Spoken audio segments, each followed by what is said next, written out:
Good evening. Hello there. Welcome to Beyond the Headlines. I'm Halla Mohieddeen.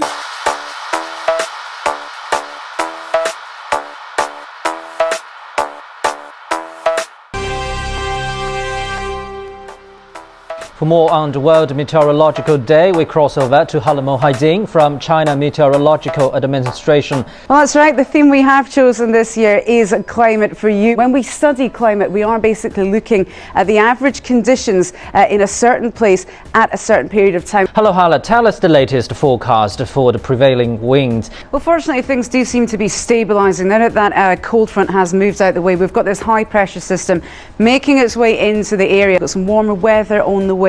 Lighter winds, like I say, and much drier conditions too. They have been dropping, but certainly over the next couple of days, the overnights are going to come close to the freezing marks, so very uncomfortable conditions at night time. Wind speeds did pick up a bit, 4 to 7 metres per second. It's not overly strong, but it's still quite gusty, helping to blow things away. Could the weather hamper the rescue and relief efforts? Yes, well, as this front moves in, the good news is it's stabilising the wind direction. The bad news, of course, is that this does bring colder air, drops in temperatures, stronger wind speeds as well, and of course a chance of extra rain or snow. A little further north to Fukushima now, we can see moderate strength rainfall at times there today. That's going to fall asleep tomorrow. Thank you very much, Halla. Indeed, Halla Mohieddeen from the China Meteorological Center.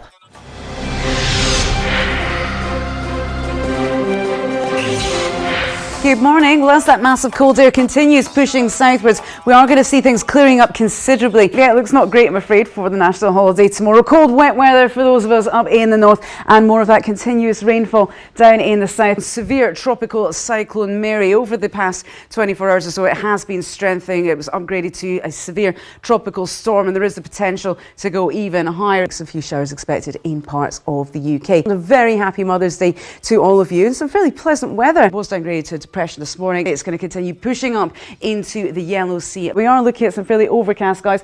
Not ideal perhaps for the Hong Kong Sevens, unless of course you're playing in the matches. As you can see, April, May, June is when we see the worst of that sandy weather. Lots of rainy weather in China this week, particularly yesterday. Fairly heavy rain landing down in the south. They usually receive 110 millimetres in the entire month of February, but in the past 3 days that's hit over 350 millimetres of accumulated rainfall. Across Europe now, lovely ridge of high pressure here, which is going to stabilise things over the coming few days, but it will remain very, very windy across Japan for most of the weekend. Good evening. We are expecting a bit of a change in the weather come next week. Lots more cold air filtering down. Sunny skies across in Las Vegas, but a chance of showers down in LA. Bye-bye.